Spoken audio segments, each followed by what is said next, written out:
What you're about to watch is a recording of a live webinar called Understanding and Updating Your Business Mindset. It's about mindset and business in general, and more specifically, it's about how self-doubt is one of the biggest blockers to business success. The recordings, warts and all, I've not edited in any way, and this was not an invited audience. These are all people who joined me for a LinkedIn event that I ran publicly. The webinar runs for about 60 minutes, so if you'd like to know more before you start watching, then I'd suggest the 5-minute overview video, and you'll find a link to that in the comments. After that, sit back and enjoy it, and I hope that you find it useful. And once you've watched it, drop me an email if you've got any questions. You'll find my email address at the end of the webinar. And by the way, if you don't know me, my name's Tony Leake, and for more than 12 years, I've been helping business owners to get their thinking right, because once you get the thinking right, everything else just gets easier. And if understanding more about your mindset would be useful to you, then hit the subscribe button for more content. And I'd really appreciate a thumbs up if you find this useful. So sit back and enjoy the webinar.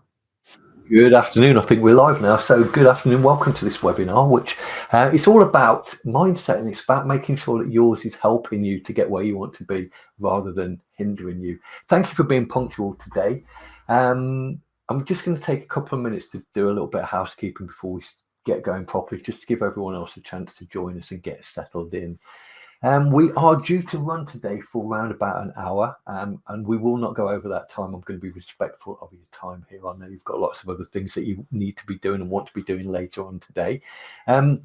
Within that hour, there probably isn't time for questions built into that, but I will stick around at the end and answer any questions if you have any.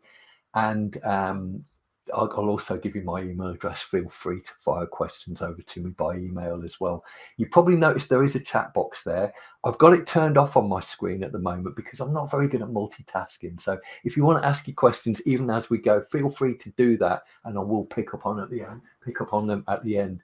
But I'm not monitoring that as we go. If you're watching this on replay, as I know some people will be, then you still have a chat box. Still put your questions in there. They'll get sent to me by email with a timestamp, so I'll know roughly when you ask them, and I will get back to you as soon as I can with answers to those. Now, as we go, you'll probably pick up that I talk a lot about people who run a business. Most of the time when I'm talking to groups of people, I am talking to business owners, people who run their own business. So I tend to reflect that into my language and some of the examples that I use. If you don't run a business, if you have a career, then what I'm talking about today is still applicable to you, but you just maybe need to translate a few words in your mind. But I'm not excluding you. This isn't exclusively for business owners, but I just wanted to just to let you know I am likely to talk in that way. Just bear with me 1 second. I'm just starting my stopwatch here because I'm quite good at going off on tangents, so I want to make sure that I do stick to time. Now, some of you I know who are on this call today, I've been to one or more of my webinars before, so thank you for coming back. That's really nice to see you coming back again. Some of the stuff I talk about early on today you might have seen before, but this is a very updated version of a webinar that I've presented many times before, so there will be stuff in here that you won't have heard me talk about before. So that's probably it for now. Let's get going. Let's make a start.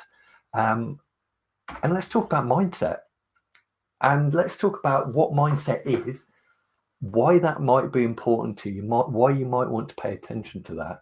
And let's talk about what you can do if you would like it to be any different to how it is now. Specifically, we're going to be asking questions such as, why is it that some people can be really good at their job? For example, someone might be a great graphic designer, but not be able to make it into a business. Why is that? And why is it that some people, perhaps with less skills in their job, can build a great business? And why is it that some people seem to excel at whatever it is that they do, while other people seem to have a self-imposed glass ceiling? Why is that? And why is it that some people seem to be natural winners in life, and other people, to use a well-worn cliche, seem to trip over their own shoelaces every time that they get near the finishing line? They're the questions I would want to be thinking about and answering today. We're going to do that by looking at a model of human behavior that's called the neurological levels for change, which, if you ask me, is probably about the worst name that anyone could come up with for a model, because that doesn't give you any indication of what it does. It's hard for me to say, and it's probably just as hard for you to remember what the words are that I used. So instead, I'm going to call it the personality map. It's a lot easier for me to use those words. It gives you more of an indication about what it is. Today is not all theoretical. We're going to talk about the personality map, but then I'm going to use a case study of how this works in action. And I'm going to use myself as the case study here for two reasons. Not because I want to talk about myself, but when we're talking about people's mindset, a lot of this stuff is really very personal stuff. And a lot of my knowledge on this comes from the clients that I work with.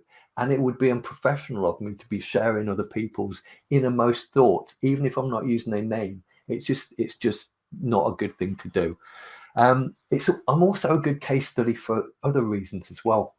I've been self-employed now for 12 years, and it's quite embarrassing for me to sit and say this in front of you, but for a lot of that time, I wasn't making a living from it. I was relying on my wife to pay the mortgage. And what's even more embarrassing, because I call myself a mindset coach, that the thing that was stopping me making a living was my mindset. That was what was getting in the way. And so the mindset challenges that I had at that time reflect very well a lot of the mindsets that I come across with other people. So a lot of times I'm talking about my own journey and people are seeing parallels in their own life. This is why I share some of this stuff with you today. What I'm also going to share with you later on is the two beliefs that you absolutely must have if you want to be successful in business and in life. Not just successful if you want to be happy, because, you know, I've met a lot of people who are very successful, whatever that means, but are not happy at the end of it. And I think, what's the point in that? And there are two beliefs that you must have if you want to be successful and happy. And if you don't have those, as I didn't have for a long time, they will really get in the way. I'll share with you later on how that all worked. I will also at the end be giving you some free resources if you would like to do some more study on this or learn about this later on. So let's start off by asking the question, what is mindset? Now, very simply, your mindset is whatever you happen to be thinking of at the time. But there's a problem with that, because psychologists tell us that we're only aware of about 30% of our thoughts. About 70% of our thoughts are going on very quietly in the back of our mind. We don't even notice that they're there. And so if our mindset is driving our behavior and we're not even aware of what that is, that can be an interesting challenge. A way that I like to describe mindset is by saying that a good mindset is the ingredient that, when it is there, will allow ordinary people to achieve extraordinary results. But it's also the ingredient that, when it's not there, that it causes people who've got great potential in life not to live up to that potential, which is a real shame. Now, when it comes to running a business, I think there are only four things to run a business successfully. I like to keep things simple. So those four things are, first of all, you need a great product or service. That almost goes without saying. You also need an understanding of how businesses run. I was talking with a business coach last week, and he agrees with me about this, that there are certain principles about running a business that, once you understand those, the same principles apply to pretty much whatever your business is. Obviously, you've got to be creative about how to apply that to your particular niche, but there are principles you need to understand. Moving on from that, you're going to need some hard work and dedication. There are people in life, I'm sure we've met them, who get very lucky. Personally, I wouldn't be relying on that as a strategy, and I hope that you're not either. You probably already figured out that I'm going to say the fourth ingredient for running a successful business. You've got to have a winning mindset. Put all of these together, and you're in with a very good chance of doing well in business and in life. Obviously, there are no guarantees, but these are the things that are going to make things a lot more predictable. So moving on here, this is a little representation. Imagine four people rowing a rowing boat, and they're trying to get to this big red X over there. And these four people represent those four things: the great idea, the knowing the business principles, hard work and dedication, and a great mindset. So if everybody here is rowing in the same direction, they are going to get to that point where they're trying to get to. If one of them, let's say the mindset part, stops rowing, they can still get to that destination. It's just going to take a little bit longer, and it's going to be a bit harder work. But if the mindset part is rowing in the opposite direction to everybody else, that's going to make things very interesting indeed, because I'm sure you recognize that if one person's rowing in a different direction, the boat's going to go off course. And it doesn't need to go off course for a long way. There's a great example that I came across a few years ago, and I've done the maths on this and proved that this is correct. If you get on an aeroplane in Johannesburg, South Africa, and you're heading for Warsaw in Poland, if your plane is 1 degree off course for the whole of the journey, you won't land in Warsaw. And in fact, if you're 1 degree off course to the east, you won't even land in Poland, because when you travel that distance, you would be 245 kilometers off course and you would land somewhere in Belarus. It doesn't take a big change to make a big change. You don't need to be a long way off course in order to miss where it is that you're going to. One of the really interesting things about mindset, though, is it can be really hard to figure out what your own mindset is. The Zen Buddhists have got a great little saying, which is man cannot see his own eyes. And I don't think they're being sexist. I think this applies to women as well. And a way that I like to phrase the same thing is trying to understand your own mindset is a bit like trying to look at the back of your own head. It's really hard to do. You can look in a mirror, but even if you do that, you're not seeing reality. You're seeing a reflection of reality. You're seeing a mirror image of what's happening. It can be really hard to understand where your own mindset is set. So let's move on. Let's start to look at this model. It's called the neurological levels of change, but let's call it the personality map. And what it says is that people exist on 5 different layers and levels, and it's the complex interaction between these layers and levels that define who you are as a person, and define this is basically what drives your behavior. Now, your success or lack of success in life and business is down to the things that you do, your behavior, your actions. And the personality map answers the question, what is driving our actions? Why do we do what we do? And why is it that sometimes we don't do the things that we know we should be doing? So down at the bottom level here, we've got the environment level. And the environment is the world around you. It's anything that you can point to, anything that you can touch. So assuming if you're sitting in a chair right now, your chair's part of your environment. The device that you're watching this webinar on, that's part of your environment too. People are part of your environment. So at the moment, I'm part of your environment and you're part of mine. And even the clothes that we're wearing are part of our environment as well. Why is any of this significant? Do you have any clothes that when you're wearing them, you feel more like you feel comfortable in them? I'm guessing that you probably do. And when you are wearing clothes that you feel comfortable in, would you agree that you probably think a little bit better? You act more like yourself. You just generally perform a little bit better. Would you agree with that? And when it comes down to the desk that you're sitting at, for example, a lot of people find that if they sit at their desk all day long, they don't necessarily do their best thinking. A lot of people have a place where they go to do their best thinking. They might go and sit in a coffee shop. They might go and sit in the park, or even a different chair. Just making a small change in your environment can change the way that you think about things. People are massively important. You've probably heard it said that you become the average of the 5 people you spend most of your time with. And I really agree with that. If you spend all your time with negative people who like to complain, like to look for problems, it's really hard to not get affected by that. And by the same token, if you spend all your time with positive, solution-focused people with a can-do attitude, you kind of get drawn into that a little bit as well. So being careful about the people that you spend your time with is important.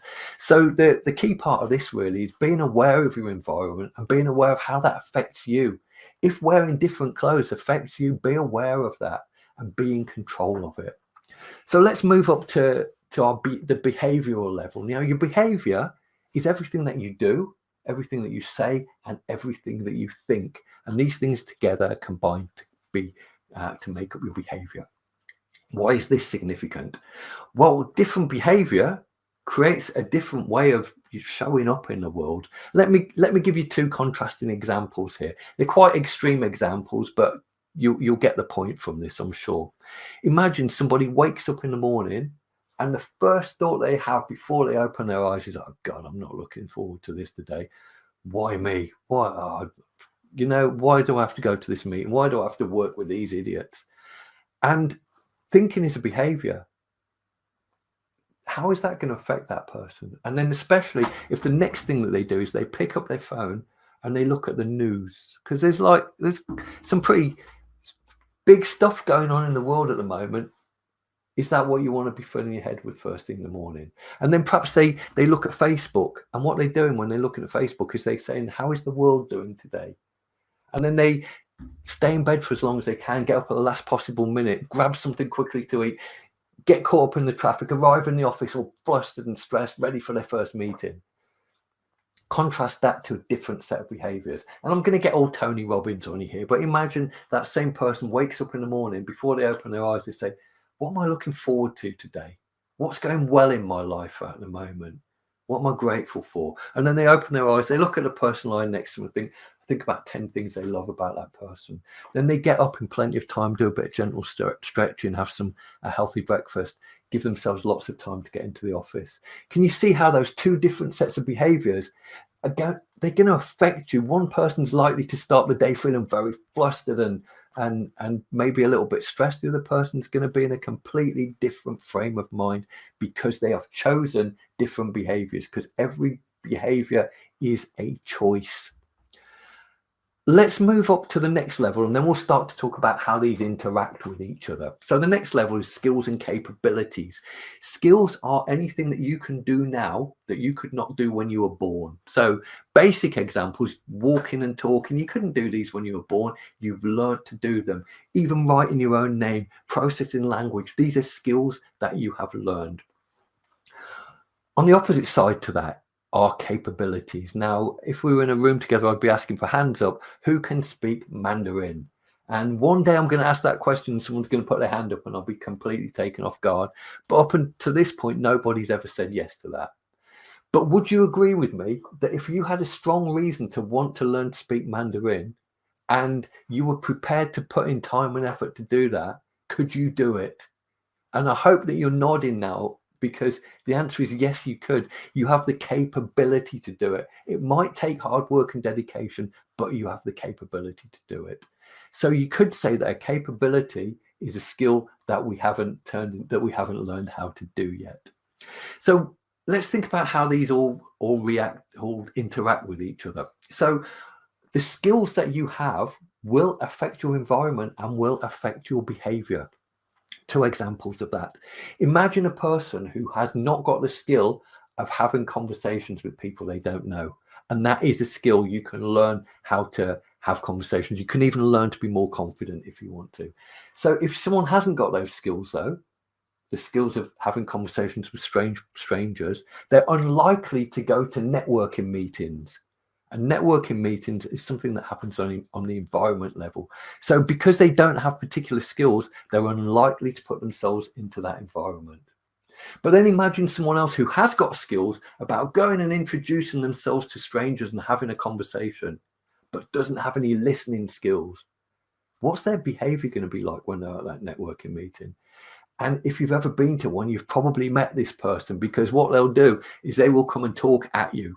And they'll tell you all about them, and you'll probably be looking for ways to get out of the conversation, and they won't ask you anything about you. So even though they've got the skills of having conversations with people and they might put themselves in that environment, because of their behavior, they're not going to be very effective, because they're just going to talk at people. So each of the levels here affects everything else. They don't live in isolation. People don't live in little boxes on computer screens. But the higher things are up this map, the more effect they have on you as a person. So most of the things that we're talking about so far most of these are external things. We can point to these things, we can touch them. So most skills, or many skills, are external. We can see people using them. There are some things that are internal skills, like if you can remember lists of items or remember lots of people's names. That's a mental skill, and we can't see you doing that. But most of this is external stuff. But now we're going to move up to the level of beliefs and values. And this is, for me, where things start to get really interesting. And most of this is stuff that's happening on the inside rather than stuff that's happening on the outside. Now, beliefs and values are very different things, but for the purpose of this today, they exist on the same level in the personality map, which means they have roughly the same level of effect on you as a person. So let's start off by talking about values. Values, very simply, are things that are important to you. Now, I don't know if you're a parent, but if you're not, you'll probably understand this example. Imagine there's somebody who's a parent who's working at home, sitting working on their computer, and very, very busy today, lots to do, got to get all this done, and they fancy a cup of tea or a cup of coffee, but they haven't got time to get up and make it because they're so busy. Now, also imagine that same person 5 minutes later gets a call from the school. Little Johnny or little Jemima's fallen over in the playground and they bang their head. It's okay, everything's okay, but we want to take them to hospital just as a precaution to get an x-ray and make sure they're not concussed. Can you meet us there? Yeah, in a heartbeat. That same parent who 2 minutes ago couldn't stop to make a cup of tea suddenly now is clearing their schedule for the rest of the day and they are going to the hospital. If you're a parent, you will understand exactly what I mean by that. And why can they do that? Because it's important to them. Things that are important get done. The more important they are, the more likely they are to get done. That's why when you're goal setting, it's important to ask yourself, why do I want this? What is important to me about this? And the more reasons you can give why you want this goal, the more motivated you're going to be to make it happen. It's dead simple. So moving over onto the left side here, though, of this level, we've got beliefs. So let's start by defining what a belief is. And in some ways, it's easy to start by defining what it isn't. So we've got beliefs and we've got facts. So here's a fact. I've got a black pen here. And what's going to happen if I let go of this pen? And I'm sure you know it's going to fall, right? And what happens if I let go of it again? Same thing. It's going to fall, and it's going to happen every time, isn't it? Because the law of gravity tells us that anything that's heavier than air will fall if you're not holding it. We all know that. That's a fact. And nobody in their right mind who lives on planet Earth can disagree with that. Beliefs are different. Beliefs are things that we act as if they're true, but they're not facts because they're not provable, or somebody else could hold a different opinion, or they're things that happen sometimes. Whereas something that is a fact, that happens every single time. There's never a time I let go of this pen when it's not going to fall. The thing is with beliefs, though, is we still act as if they're true. We act as if they're facts, and quite often when they're deep-seated beliefs, we believe that they are facts, and we'll argue all day long that they are facts. And here's some common ones that you come across in business. Making money is hard. Is that a fact or is that a belief? And I think that's a belief, because if making money is hard, then Richard Branson was probably absent from school on the day that they taught that lesson, because he doesn't seem to have a lot of problem doing it. I don't know a lot of about these people, but the Kardashians don't seem to have a lot of trouble making money either. And not wishing to be derogatory about these people because I don't know them, they don't seem like the most intellectual people on the planet. So that goes to show that making money is not hard, and you don't even need to be you don't need to be a genius at school to be able to do it. But a lot of people believe that making money is hard, and because they believe it, they act in that way. They make it hard for themselves. A lot of people believe that your business success relies on the economy being strong, and that again is not true. There are a lot of people who, whenever there's a recession, there are a lot of people who make a lot of money under those conditions.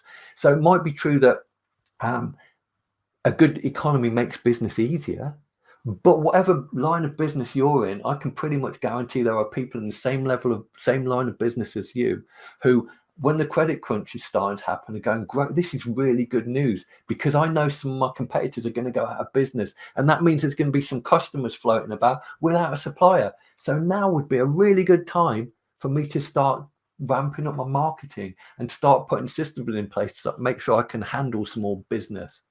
Two different ways of thinking. The economy is getting tougher. That means my business is going to contract, or the economy is getting tougher. Let's get ready to expand. Which of those is true? Probably both of those is true, and that's often an indicator that some things that belief when the opposite is also true. But if you believe it, you will act in that way.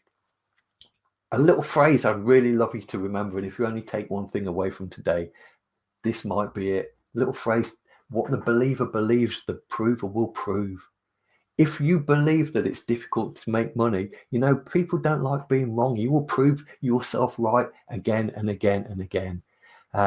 It's not a great belief to be having in business. Another one that you come across a lot in business. I can't delegate this. Nobody else can do this as well as I can. And again, that's not true. Meeting people is fun. Meeting people is scary. These are beliefs. But if you believe that meeting people is scary, you will act as if that is true, and you'll sit in the corner at networking meetings hoping that people don't come and talk to you. What often happens with beliefs as well is we get conflicting beliefs. We have two different beliefs about the same thing. So in business, people have hang-ups about sales. A lot of people believe that if you're going to sell anything, you've got to be a bit pushy to do that. And that's not true. There are lots of people who can sell very, very well in a very ethical manner and not pushy at all. But if you believe you've got to be a bit pushy to sell, and at the same time you believe that it's wrong to be pushy and you don't want to see yourself as pushy, then you've got two things pulling against each other. And when that happens, the result tends to be inaction, tends to be that nothing gets done. Because when we believe something, we act as if it's true. I don't know if you've come across an author by the name of Deepak Chopra. If you haven't, well, he's a great author in my opinion, but he summed up beliefs in what for me is probably the most eloquent way I've come across. He said that your beliefs are like an orchestra playing quietly in the back of your mind. You may not be able to hear the tune, but you are dancing to it every day of your life. And to me, that is absolutely true. That sums up beliefs so well. Remember, we're only aware of 30% of our thoughts. So 70% of these beliefs that are going by in the back of our mind, we're not even aware of them. And that is great if they're empowering beliefs, but it's not so good if they're ones that are disempowering you. So moving up to the top of the personality map, and remember that the higher things are in this map, the more effect they have on you as a person. The thing that has the most effect on you is your identity. Now, we could describe your identity as the way that you see yourself as a person. We all have an internal map of the kind of person we are and the kind of person that we're not. So let me describe a person. There is a certain kind of person who will lie at every available opportunity. They will cheat people at every opportunity and will steal from people. Are you that kind of person? Now, you didn't need to think about that, did you? You knew straight away that, no, I'm not that kind of person. And I could say that there's another kind of person who, when they want to do something, they're like a dog with a bone. They will absolutely keep going and keep going and keep going until they get there, and nothing will get in the way. And you already know whether you are that kind of person or whether you're not that kind of person. There is a third here, which is sometimes the most troublesome, is when there's a little bit of doubt. Am I that kind of person who's really tenacious, or am I not? And then you kind of find yourself flicking between the two. And bearing in mind that your identity drives your behavior, if you're flicking between two identities, then your behavior is changing in different situations. So we can pick up a lot about how people see themselves from the way that they talk. You might hear someone saying, "Oh, look at her, she's so confident. That's why she's successful in business." I couldn't be like that. I'm not that kind of person who's really confident, can stand at the front of the room and talk to a group of people. That's just not me. That's the person telling you what their identity is. Another way we can describe identity is its beliefs about yourself. And once again, these are things that are not provable, but you will act as if they're true. Other identity level beliefs that people have is like, I'm too old to learn anything new, really, or I'm too young. People won't take me seriously. Okay, there's plenty of people that's never stopped. I'm not clever enough. I'm not confident enough. Or the one that overarches all of that is, I'm just not good enough. I'm just not cut out for this. And these are identity level beliefs that really, really get in the way. I would go as far as to say that your identity, the way that you see yourself as a person, is either your best friend or your worst enemy. And I believe very strongly that your identity is the thing that will propel you to success or will block you from getting there way more than what the industry that you work in, way more than your pricing structure, and way more than the economy. Because when you've got an identity of that you are the kind of person who will figure out whatever the challenges are, that you will make things happen, then that's exactly what will happen. It can be your identity can be really good news. For a lot of people, it's really good news because people always live up to their identity. Winners will always be winners. And for some people, that is really good news. For some people, that's not such good news because losers will always be losers. People who habitually come in second place will always be like that. I like to think of it in some ways like a central heating system. You set your thermometer for 20 degrees, thermostat. You set your thermostat for 20 degrees and the room never gets warmer than that. The room never gets cooler than that. It's the same with your identity. If your identity is set here that I'll be moderately successful in life, but I'm not one of those people who's going to excel, you will never rise above that. Because as soon as you do, as soon as you start doing something that gives you a greater level of success, then suddenly the outside evidence doesn't match with the person who you see yourself as, and that never happens. You will start to self-sabotage and bring yourself back to that level of how you see yourself in your mind. Most of the time when people want to learn to do something better, a lot of the time it's not because they need to increase their skills. They need to update their identity first. So all of this stuff at the top level of the personality, just going back for a second, the identity, beliefs and values, I've written it here like it's like these are little boxes that we put people in, and we can, when someone says something, we can absolutely say that's a belief, that's their identity, and that's their value. But it's not that simple. These people don't live in little boxes like this.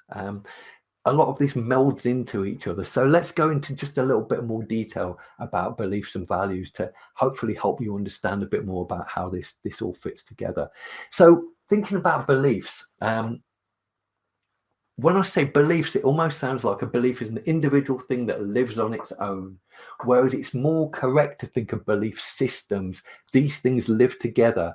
And the reason I use an image of a pyramid here is because there are a pyramid's a very stable structure, and there are some beliefs which are kind of at the bottom of that pyramid that they're pretty unchanging.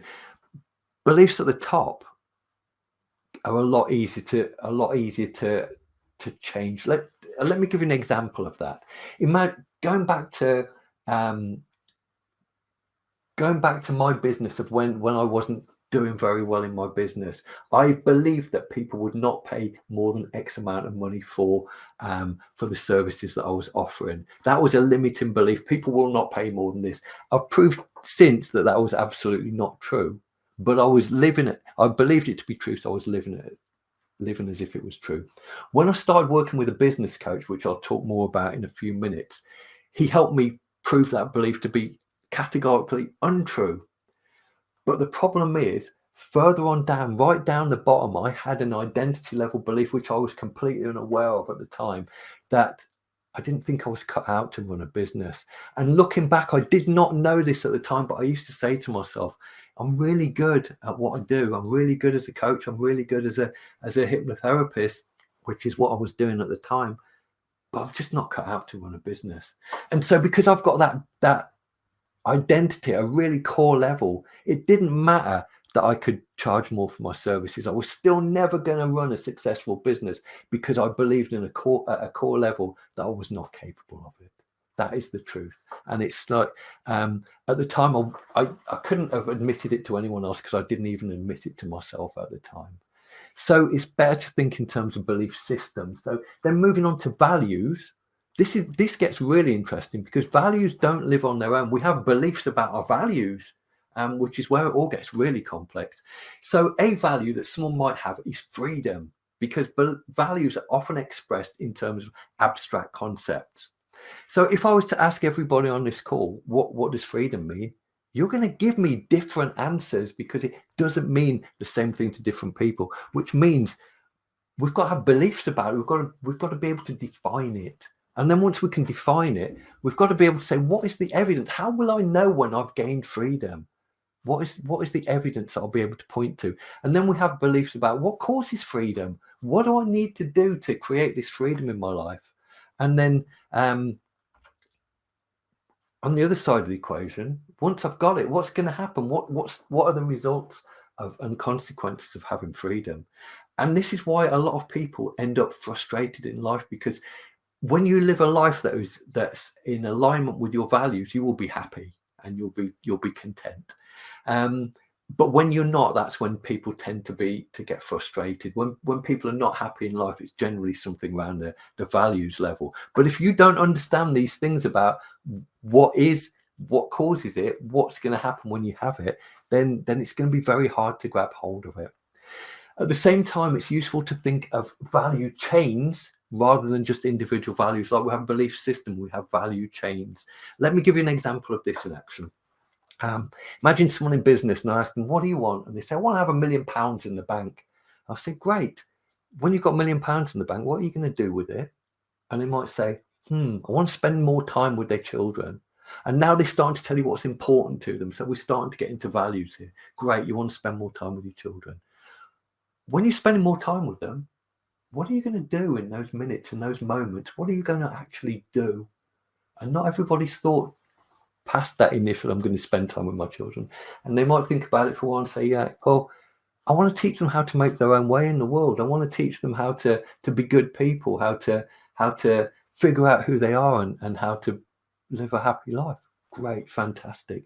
So once you've taught your children how to make their own way in the world, how to figure out who they are, what's that going to give you? And this is where people will often go quiet and they, that's going to make me know that I'm being a good parent. And we're now getting to more the core of what's important to them. Great. You want to know that you're being a good parent. Great. So when you know that you're a good parent, what is that going to give you? And this one might take a bit of thinking about, and they might come back and say, peace of mind. Because what they wanted all that time was not £1 million in the bank. What they wanted was peace of mind. And £1 million in the bank was one way to get there. This again is where a lot of people go wrong with values, because they have a value, they have a strategy for getting there, but they only have one strategy for getting there. And then, if you an intelligent person with a good plan can probably build a good business, but it's certainly not guaranteed. So if the only way that you've got to get that peace of mind is to have £1 million in the bank, then I'm going to say good luck with that one, because it may not happen. It's good to have many different routes into fulfilling that value, because you might not end up with £1 million in the bank, but at least you can feel content with whatever direction your life takes. So that was a little bit of a sidestep. There are two beliefs that if you want to be successful and happy in life, you must have. And if you don't have them, your journey is going to be a lot more difficult, which are simply that I am capable of success and I am worthy of success. When I was struggling with my business, one of the things that I didn't believe that I was capable of it. I knew I was very good at what I did.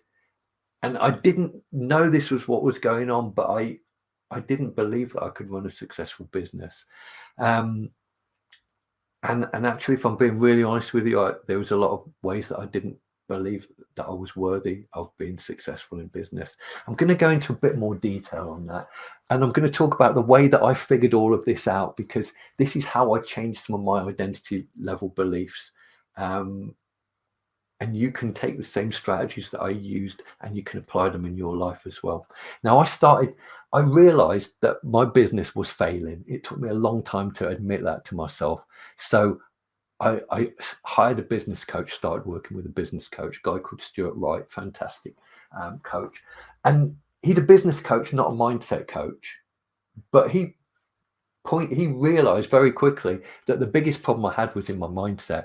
And that was really embarrassing, because I was the mindset coach in the equation and I was helping other people with their mindset, but I didn't realize that mine was holding me back. But Stuart was able to recognize this in me. Things like the limiting beliefs around how much I could charge, limiting beliefs around sales and all that kind of stuff. These are really common stuff. So he was able to point out that I'd got these. And with some of his help and my skills in changing beliefs, I was unable to undo some of this quite quickly. But it didn't stay. And quite quickly, I started to get some success. I started to get more clients. More people that I spoke to became clients. People would pay me more money and they were staying with me for longer. And that everything started to work really well. But then it took a little bit of a dive again, because I'm sure you'd agree that success is not a straight line and there are always going to be ups and downs. As soon as it started to go downhill a little bit again, I really started to doubt myself. I started to think, well, that was just a blip. I was just lucky for a little bit. I'm going to name two mindsets in a minute and talk about how I had them and how they got in the way. It all came to a head for me one day. Stuart had come up with a sort of strategy for me about what I needed to do to move to the next level, which was I was going to go to a business exhibition and I was just going to talk to as many people as I could. It was not an intention of getting any clients. It was not to get people in my pipeline. It was just to talk to people about what I did, because at that time I was not very comfortable about talking about what I did. So the strategy is to just go and talk to people. I drove for 45 minutes to get to this expo, and I sat in the car park and I felt sick. My stomach was in a knot. I was finding it hard to breathe. I was on the verge of having a full-on panic attack, and I thought, I can't go in there. And I started thinking about all of the people in there, and I could see their names on their vans and all the nice cars in the car park. And I was thinking, these people are really successful in business and I'm not. And I felt that I wasn't as good as they were. And I couldn't go in. And I convinced myself the best thing I could do was go home and work on my next webinar, because that was more likely to get some new clients. So I got in my car and drove home. All the way on that drive home, I hated myself, because I knew that the place I really needed to be was in that room talking to other business owners. Why could I not make myself do that? And it took me quite a long time to figure that out. There was two things going on for me. One is I had a very fixed mindset, and two, I was struggling with something, I really hate the name, but something called imposter syndrome. A fixed mindset, if you haven't come across this term, fixed mindset and growth mindset, please do some reading about this. You can get the gist of it in 10 minutes from probably from a YouTube video, or the Bible about this is a book called Mindset by Dr. Carol Dweck. But in a very some of the characteristics of a fixed mindset are things are just the way that they are and they can't change. That intelligence is very fixed. I can't learn new stuff. I'm good at what I do, but I can't learn new stuff. I didn't realize I'd had a fixed mindset for all of my adult life. And it's something that a lot of people learn in childhood. Characteristics of a fixed mindset are people give up really easily when they come to challenges. I'd been a computer programmer. I'd had a very successful career as a computer programmer. I transferred from that into being a hypnotherapist. I was told by the person who trained me halfway through my training that I was showing skills and promise that people with 5 years experience hadn't got. In my head, this was going to be really easy. I knew I was good at the skills of being a hypnotherapist, and I thought it was going to be really easy to run a business. So I didn't go out and read any books about business or anything, because I didn't need to, because I'm really good at what I do. The problem was, it wasn't as easy as I thought it was going to be. I needed to learn about business, but my fixed mindset, I told myself I'm not very good at running a business. And what do people with a fixed mindset do? They give up too easily. But I didn't give up, because it would have been too embarrassing for me to do that. So I kept going, but kept doing the same things over and over again. Instead of asking myself, what do I need to learn about business? I built this whole identity of not being a very good business person. At the same time, going on alongside that, I was struggling with imposter syndrome. And I hate those words, because that's a label and people live up to labels. But where that comes back to in these two beliefs was, I didn't believe that what I was doing was valuable. When I'd been a computer programmer, I could point to what I had given to the world. I used to write warehouse systems, and I could go and point to this warehouse and say, look at all that stuff that's happening in that warehouse. That is happening because of what I created. But even going back then, I had a little bit of imposter syndrome there, because I was in the department of 30 people. I was one of 3 people who got paid 50% more than anybody else, because we were very good at what we did. This also gave me a big ego, which didn't help. But I was the only person in that department who didn't have a degree. And secretly, there was a part of me that felt inferior to everybody else because I didn't have a degree. And that's what this was now playing out into my business life, that because I hadn't at this point got financial success, I was looking at people who I thought had got financial success, and I was making that up based on they've got a van with their name on, and telling myself that I wasn't as good as they were. That's imposter syndrome in a nutshell. Put that together with a fixed mindset, and these things just hold you back. They stop me from progressing for a very long time. And what was really difficult was this was invisible to me. I didn't know this was going on, even though I was helping other people with exactly these same kind of problems. I didn't recognize them in myself, because trying to spot your own mindset is like trying to look at the back of your own head. The first thing that it took to get over this was awareness. It took me a long time to figure out, actually, I really am the problem here. And the second part was acceptance, because as I said, I had a big ego. I'd done very well in my previous career. I knew I was good at helping people. I was getting great results from my clients, but I didn't know how to run a business, and I felt a failure because of that. My wife was paying the mortgage for many years, and we'd sit down to dinner with the kids, and they'd ask me about what I did for my job, and I felt embarrassed because I wasn't really contributing. So all of this was really holding me back. But anyway, you don't need to know about my story. What you need to know is, what did I do about it? I got a coach. I was working with a business coach. I had a conversation with him about this, and we figured out that he couldn't help me with this. So I also got myself a mindset coach. I actually got two, because I'm greedy. And we started to figure this out. Now, some of the things that I did with my coaches, you can take and you can use them to update your identity. First person I started working with was a lady called Charlotte, a great coach in Australia. And we started talking about this imposter syndrome stuff.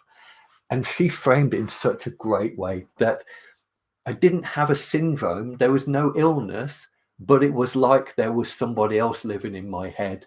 And we started to define who this person is. Who is this person who is an imposter that I am giving space in my head, who's making the decisions and is in control of my life? And she started to get me to define the characteristics of this person.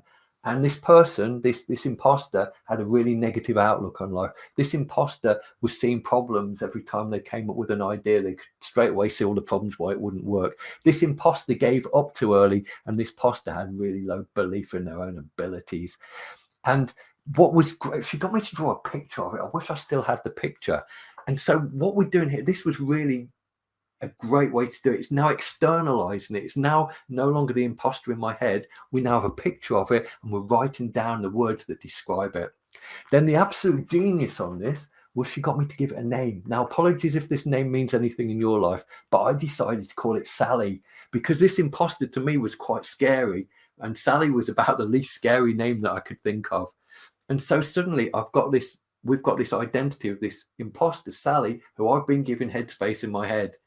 And the next thing was, right, if that's not the real me, that's an imposter. Who is the real Tony? And I kind of figured out that actually, when the imposter's not there, I've got a positive outlook. I could see solutions. I could figure out solutions to problems. And there were times when I was really tenacious, and there were times when I could really make things happen. And there were times when I did believe in myself. And it was like, that's the real Tony. But sometimes Sally was the one who was showing up and running the show. This is a great exercise for you to go through yourself. Not an exercise, actually. It's a way of life to thinking, who am I showing up as at the moment? And to define who your imposter is, because most people have got one to some extent. Mine was running the show most of the time. Some people, their imposter pops in from time to time. But even so, figure out who is your imposter, define them, draw them, give them a name. Because when I was having conversations with Charlotte, then it made the conversation really easy. I was talking about, here's a new idea of how I can push my business forward. And then I'd go, yeah, but that's not going to work. And she'd say, who am I talking to now? Am I talking to Sally or Tony? And I go, oh yeah, that's Sally, isn't it? Get rid of Sally. What would Tony do in this situation? And what's happening here, was training myself, I was conditioning myself to recognize when Sally was showing up and to kick Sally out and to show up as the real Tony. And you know, this is a big nub of what it takes to be successful in life. It's not all down to the things that you do, it is who you show up as. And this is a great way to be able to have a conversation either with yourself or with somebody else by defining who the imposter is and who the real you is. I would recommend you spend a little bit of time thinking about that. I'm going to give you one more example of how you can work on some of this stuff yourself. But just before I do that, I'm going to give you some free resources. If you would like them, if you want to do any more thinking and learning around any of this stuff, I've created a series of videos that I call the series Don't Forget to Be Awesome. Now, I created these for my coaching clients, people who pay me for my coaching services.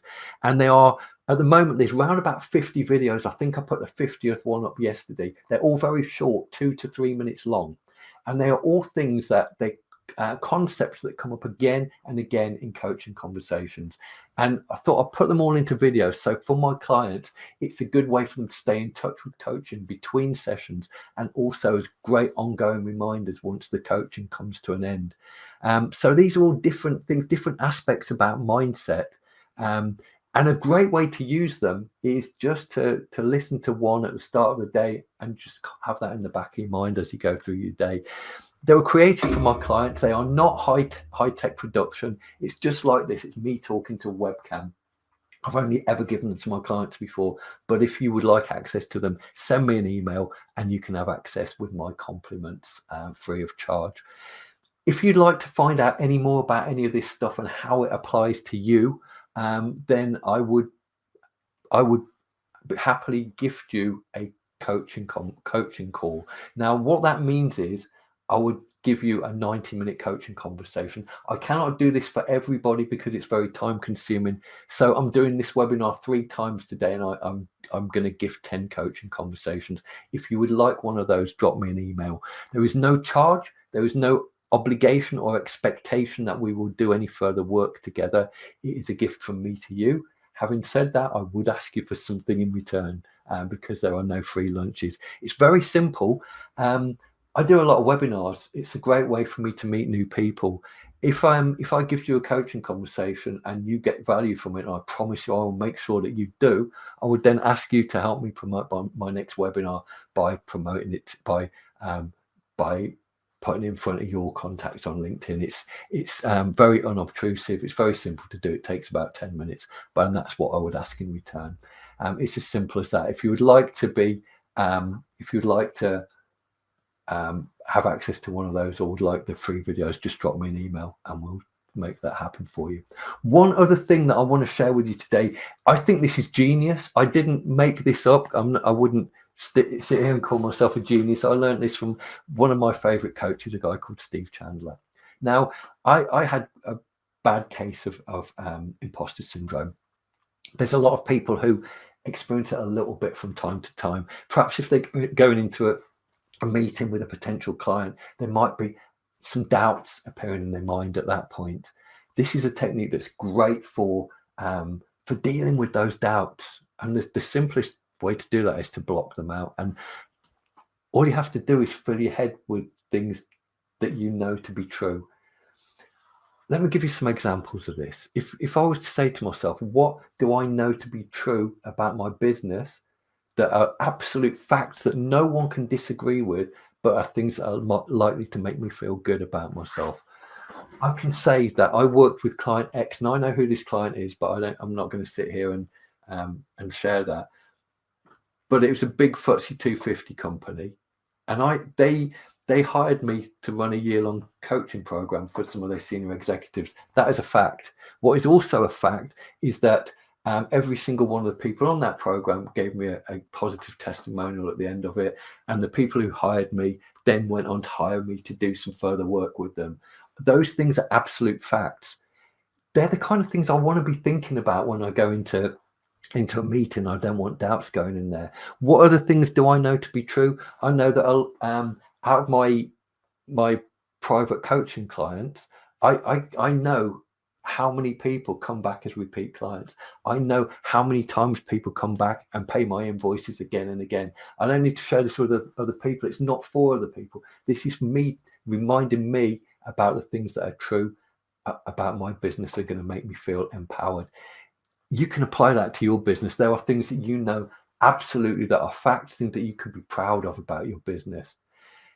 In the heat of the moment, it can be hard to think of those. This is a great thing to spend some time offline thinking, actually, what do I know to be true about my business? Things that are going to make me feel good. So next time that you get into one of those situations where you feel little bit of that doubt, that little bit of that imposter creeping in, then you just ask yourself, what do I know to be true here?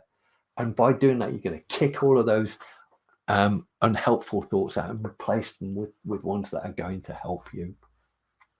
I've got some other things that I was possibly going to share with you today, but I'm running out of time, so I'm going to start to wrap this up.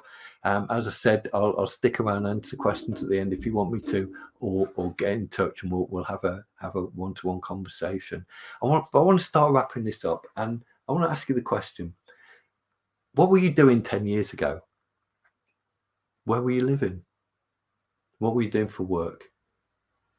Who were you spending your time with? How are you spending your days? And then coming back into the present moment, that went pretty fast, didn't it? And here's something that I do know is absolutely true, is the next 10 years are going to go just as fast, if not faster. Now, if your life is heading in exactly the right direction at the moment, and what I mean by that, it doesn't mean have you got everything that you want to have? Is your business in the place where you want it to be? What I mean is, do you know for sure that the direction you're heading in is going to get you to where you want to be? And if you know that, if that is happening, then I salute you, I take my hat off to you, and I wish you well. But if that's not the case, then my question is, what are you going to do about it? Because there is one thing that I also know for absolute certainty, which is if you do nothing, then nothing will change. If there is anything in your life that is not how you want it to be at the moment, what are you going to do about it? Because people who don't do anything about it are likely to run into regrets later in life. Don't let that happen.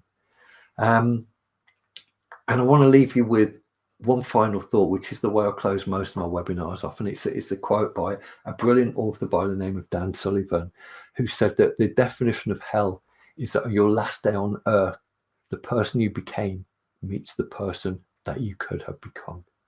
I hope that's an empowering thought for you, not a scary one. I genuinely hope that this has been interesting. I also hope that it's been useful. And